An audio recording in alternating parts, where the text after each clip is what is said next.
Thank you for joining Wars of the Roses. As we continue with Part 36, The Mysteries of Love, Book 6, The Written Word of Kabbalism, Third Period, from the Doctrine and Literature of the Kabalah by Arthur Edward Waite. 3. The Mysteries of Love. With the sole exception of Abraham Cohen Irira, the succession of Kabbalistic writers whom we have thus passed in review never descended to the use of a vulgar tongue. To that exception, we must now add the case of Juda, son of Isaac Abravanel, better known under the designation of Leo the Hebrew. I must confess that there is no reason of a necessary kind for his inclusion in an account of the chief documents of Kabalism. He is exceedingly late, having been born in the kingdom of Castile shortly after the middle of the 15th century, and it is even stated that he broke away from all Jewish tradition by becoming a Christian. At the same time, there are 2 points by which he is forced upon our notice. In the first place, he is a favorite subject of allusion with occult writers, and cannot therefore be overlooked in a work which deals expressly with the occult interest in Kabbalism. In the second place, his dialogues on love have been more popular than any Kabbalistic treatise. According to the best opinion, they were written originally in Italian and first appeared at Rome in the year 1535. They were reprinted at Venice in 1541. Then they were translated into Latin by Sarrazin, being published, according to Wolff, in 1564 at Vienna.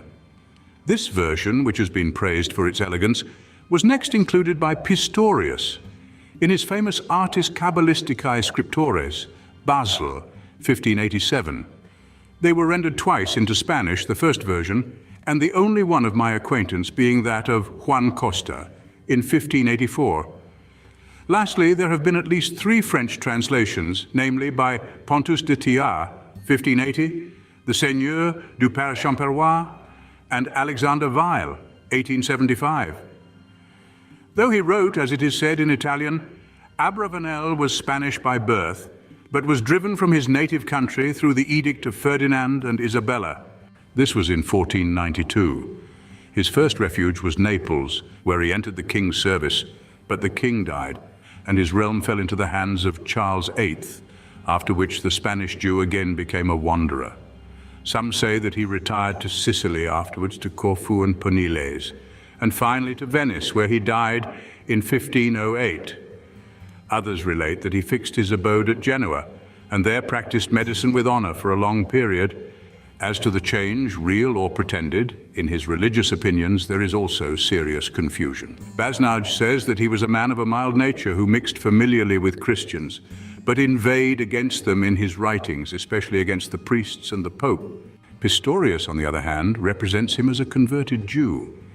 He is the subject of high praise based on intimate knowledge in the bibliography of Bartolocci. It must be confessed that the occult interest in Leo the Hebrew is not of an intelligible kind, and it is past speculation why he was included by Pistorius in his ambitious and unfinished attempt to engarner the signal treatises of Kabbalism. We look in vain for the essential doctrines of the Jewish theosophy, as we have learned them from the Zohar. We look in vain even for the reveries of the school of Loria. We have in their place the elegant sentimentalism which characterized Italian literature at the period. We are reminded now of Boccalini, and now of the declamatory Latin exercises of Palingenius. The machinery of the dialogues, if they can be said to possess machinery, belongs to classical mythology. The allusions, the illustrations, the images are echoes of the Greek and Latin poets. When the philosophical authority is not Aristotle, it is Plato. There is only one direct reference to the Kabalah in the whole 300 folio pages which the dialogues occupy in Pistorius, and it is then a slender allusion to successive renewals of the world, which suggests that the author had misconceived the restoration of the Book of Concealment. As against this, there is not one trace of Hebrew thought or influence. There is nothing which would lead us to suspect a Jewish authorship, except such negative evidence as the similarly entire absence of any Christian reference.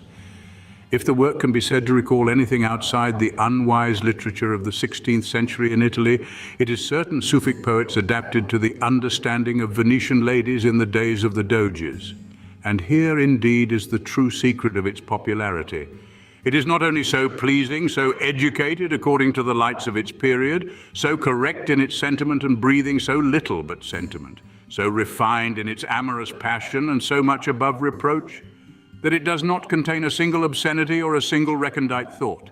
One of its French translators has thought it worthwhile to append a glossary of its difficult words, but it has no difficulties, and its words are simplicity itself.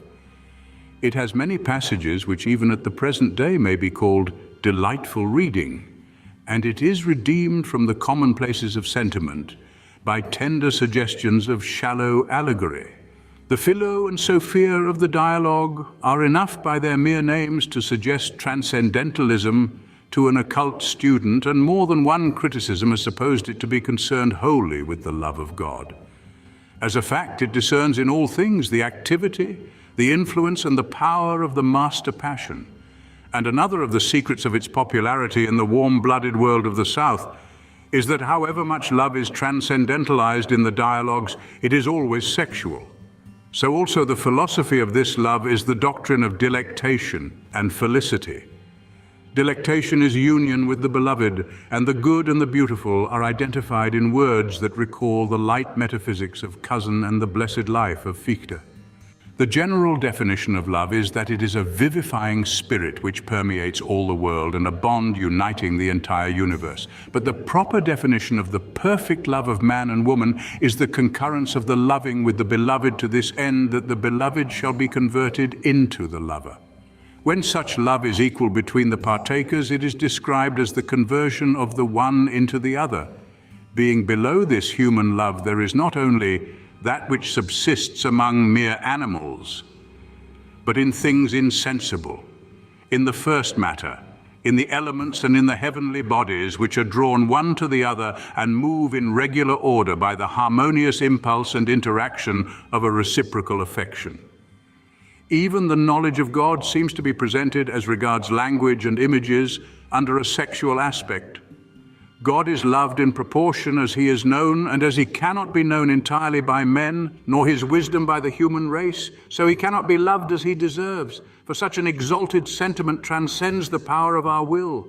The mind, therefore, must be content to know God according to the measure of its possibility and not that of his excellence.